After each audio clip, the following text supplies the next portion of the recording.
ఎడతెరిపి లేకుండా కురుస్తున్న వర్షాలకు ఉత్తరాది రాష్ట్రాలు అతలాకుతలమయ్యాయి. యమునా నదిలో నీటిమట్టం పెరగడంతో ఢిల్లీ ప్రభావితం కాగా ప్రకృతి వైపరీత్యం హిమాచల్ ప్రదేశ్ను అల్లకల్లోలం చేసింది. జమ్మూ కాశ్మీర్, ఉత్తరాఖండ్, హర్యానా, పంజాబ్లోనూ భారీ వర్షాలు, వరదల కారణంగా జనజీవనం స్తంభించిపోయింది. ఆయా రాష్ట్రాల్లో వరద ప్రభావిత ప్రాంతాల్లో ఎన్డీఆర్ఎఫ్ బృందాలు సహాయక చర్యలు ముమ్మరంగా చేస్తున్నాయి. ఢిల్లీలో వరద బీభత్సం కొనసాగుతోంది. యమునా నదిలో నీటిమట్టం పెరగడం రాజధాని వ్యాప్తంగా ప్రభావం చూపుతోంది. ప్రధానంగా నదీ తీర ప్రాంతాల్లోని ప్రజలు తీవ్ర ఇబ్బందులు పడుతున్నారు. ఢిల్లీ పాత రైల్వే వంతెన వద్ద యమునా నది నీటిమట్టం తగ్గుతున్నప్పటికీ నివాస ప్రాంతాల్లో ఇంకా వరద తగ్గుముఖం పట్టలేదని అధికారులు తెలిపారు. కశ్మీర్ గేట్ సమీపంలోని శ్రీ మార్గత్వాలే హనుమాన్ బాబా మందిరంలోకి వరద నీరు చేరింది. గత 2 రోజులుగా దంచి కొడుతున్న వర్షాల కారణంగా ఢిల్లీలో ట్రాఫిక్ కు తీవ్ర అంతరాయం కలుగుతోంది. వరద ప్రభావిత ప్రాంతాల్లో సహాయక చర్యలు అందిస్తున్న రెస్క్యూ బృందాలు ఇప్పటి వరకు 8,000 మందిని తాత్కాలిక శిబిరాలకు తరలించగా మరో 2,000 మందిని శాశ్వత శిబిరాలకు తరలించినట్లు ఢిల్లీ రెవెన్యూ శాఖ వెల్లడించింది.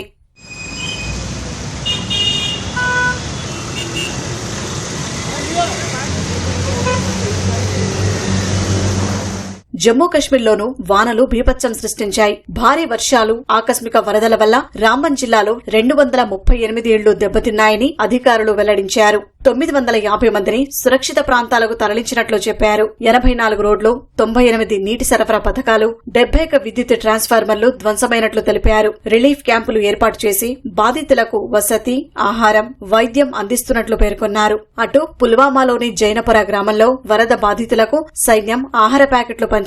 రియాసీ జిల్లాలోనూ 50కి పైగా ఇళ్లు ధ్వంసమయ్యాయి. పలుచోట్ల కొండచెరలు విరిగిపడటంతో జమ్మూ శ్రీనగర్ జాతీయ రహదారి దెబ్బతినడంతో రాకపోకలు నిలిచిపోయాయి.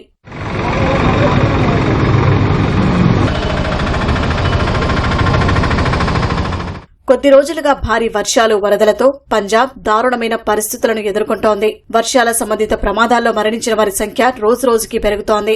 దాదాపు 1.71 లక్షల హెక్టార్లలో పంటలు నీట మునిగాయి. వరదల వల్ల 23 జిల్లాల్లోని 1900కు పైగా గ్రామాలు ప్రభావితమవగా 3,84,000 మందికి పైగా ప్రజలు ఇబ్బందులు పడుతున్నారు. ఇప్పటి వరకు 21,000 మందిని సురక్షిత ప్రాంతాలకు తరలించినట్లు అధికారులు తెలిపారు. పంజాబ్, జమ్మూ కశ్మీర్లోని సరిహద్దు ప్రాంతాల్లో 90 బీఎస్ఎఫ్ శిబిరాలు నీట మునిగినట్లు వెల్లడించారు.